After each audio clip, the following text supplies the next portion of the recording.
राजधानी भोपाल में LPG distributors association का राष्ट्रीय अधिवेशन कल यानी 19 अप्रैल को होगा। यह अधिवेशन सुबह 10:30 बजे भोपाल के समन्वय भवन टीटी नगर में आयोजित किया जाएगा, जिसमें देश के विभिन्न राज्यों से करीब 600 एलपीजी वितरक भाग लेंगे। देखिए खास रिपोर्ट।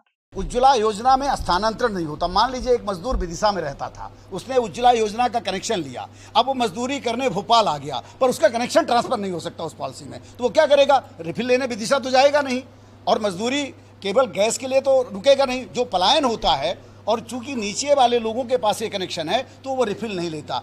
सरकारों ने क्या किया कि उस कनेक्शन की कीमत से लेकर के और उसके जो रिफिल आज तक प्रदाय किए उसकी सब्सिडी डीलर से काट रहे हैं, और वो कहते हैं कि आप जाइए उपभोक्ता से वो सिलेंडर इक्विपमेंट उठा के लाइए, जबकि उन्हें पता है कि जो डीलर है उसके पास कोई कार्यपालिक शक्तियां नहीं है। हम किसी के घर में जाके बलपूर्वक क्या सिलेंडर और रेगुलेटर चूल्हा उठा के ला सकते हैं? नहीं ला सकते, ये तो डकैती हो जाएगी, हमें पावर ही नहीं है।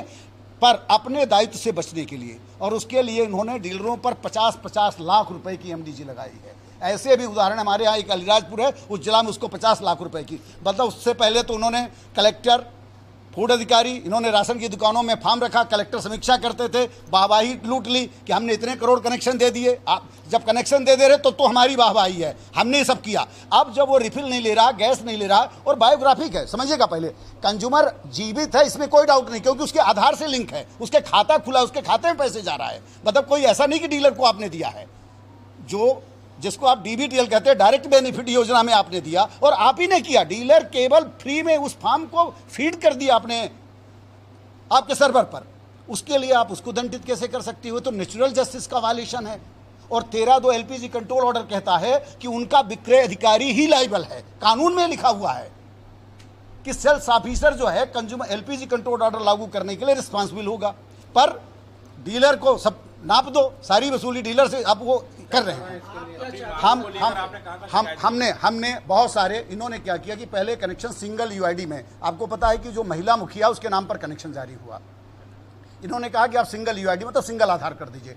फिर बाद में इन्होंने दबाव डाला कि नहीं साहब, उसके पूरे परिवार का आप आधार लिंक करिए, तो कुछ लोग हमारे डीलर गए हाई कोर्ट में। अब एक समस्या समझिए, मैं भोपाल के अंदर बता दूं, हर डीलर के 2-2 कनेक्शन बंद है। एक व्यक्ति भोपाल में कर्मचारी है, नौकरी कर रहा है, उसकी दादी या उसकी माँ गांव में रहती है। अब राशन के चक्कर में राशन कार्ड में सबका नाम एक ही में है, यहाँ उसके पास पिछले 1970-80 से कनेक्शन था।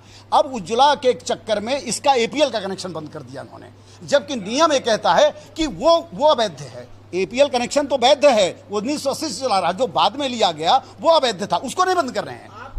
हम ये चाहते हैं, हमारा ये है कि जो उज्ज्वला योजना आपने जारी की है, जिसके लिए आप रिस्पॉन्सिबल है, उसके लिए आप डीलर को प्रताड़ित नहीं कर सकते।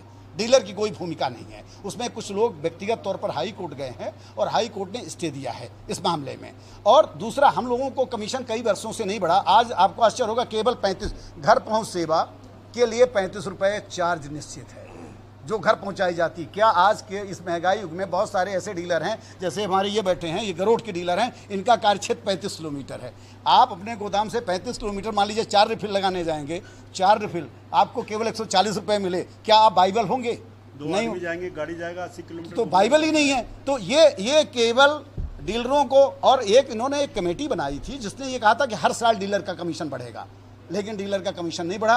कंपनियां अपना देख रहे हैं, मुनाफा कमा रही हैं, और डीलर इसी समस्या को लेकर के हम लोग निर्णय करेंगे। निर्णय तो हमारे अधिवेशन में होगा कि इस समस्या को निराकरण के लिए हम क्या कर सकते हैं।